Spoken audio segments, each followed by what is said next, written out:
Hello বন্ধুরা, আজকে দেখাচ্ছি কোরিয়াতে কৃত্রিম আইস জমে তারপর একটা আইস স্কেটিং খেলে, বাচ্চারা খেলে, সেগুলো আসেন দেখি।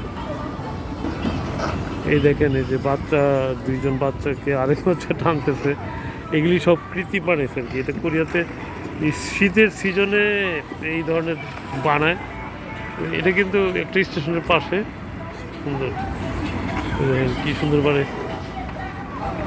হ্যাঁ, ও আরেকটা আছে পাশে, দেখেন কত মানুষ, ছোট ছোট বাচ্চারা খেলতেছে, অনেক অভিভাবক আসছে সাথে। এই দেখেন বাপেকে টানতেছে ছেলে। দেখেন, খুব মজা হয় আর কি এখানে। এই যে কাঠ দিয়ে এরকম দেওয়াল বানিয়েছে, এগুলো কিন্তু ব্রাজিলের কাঠ। হ্যাঁ, কাঠগুলি খুব শক্ত, কিন্তু এগুলো সব আর কি এগুলোর যখন সিজন শেষ হবে তখন এগুলো তুলে নিয়ে যাবে, এগুলো কিছুই থাকবে না, সব ফিটিংস আর কি বেশিরভাগ। তারপরে দেখেন এখানকার যে যে কাপড় যে উপরে আছে, যে হেলমেট আছে, এখানে টিকিট কাটতে হয়। টিকিট কেটে তারপরে অনেক কিছু ভাড়া নেওয়া যায়, সব ভাড়া পাওয়া যায়। তারপরে সিস্টেম খুব ভালো। এই যে এই ঘরটা যে বানাইছে, এই ইটা কাউন্টারগুলি, এই যে এখানে যত কিছু ভাড়া পাওয়া যায়, এগুলো কিন্তু সব অস্থায়ী। যখন এরা কয়েকদিন পরে করবে, তখন এগুলো কিছুই থাকবে না, আবার অন্যরকম দৃশ্য হয়ে যাবে। এই যে এর ভিতরে চেঞ্জ করতেছে, আবার খাওয়া দাওয়ার আইটেম আছে, বিক্রি করতেছে, সব সুব্যবস্থা আছে। হ্যাঁ, এটা হচ্ছে কোরিয়ার একটা জীবনযাপন। কোরিয়ান বাচ্চারা যে এই ধরনের হেলমেট, হ্যাঁ, এই যে ছোটো ছোটো বাচ্চারা এই যে খেলতেছে। এবং স্কেটিংয়ে ওরা খুব ভালো। কোরিয়াতে ওয়ার্ল্ডের মধ্যেও অলিম্পিকেও এরা মেডেল পায়।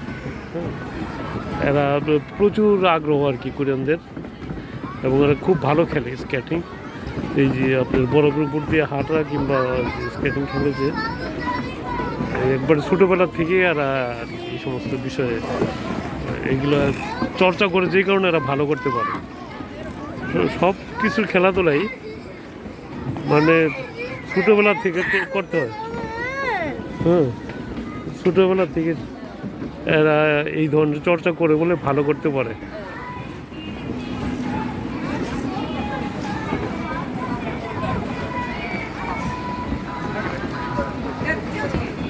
এই যে দেখেন অভিভাবক এখন দাঁড়ায় দাঁড়িয়ে দেখতেছে।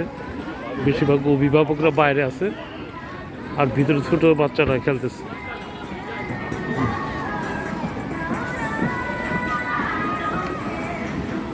এটা কিন্তু সম্পূর্ণ অস্থায়ী এবং প্রত্যেক বছরই করে।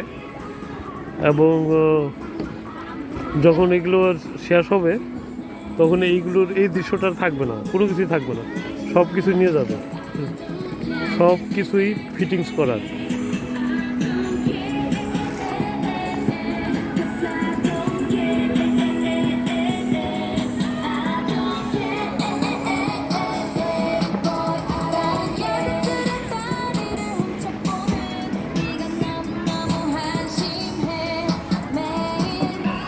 বন্ধুরা, সবাই ভালো থাকবেন, আবার দেখা হবে নেক্সট ভিডিওতে।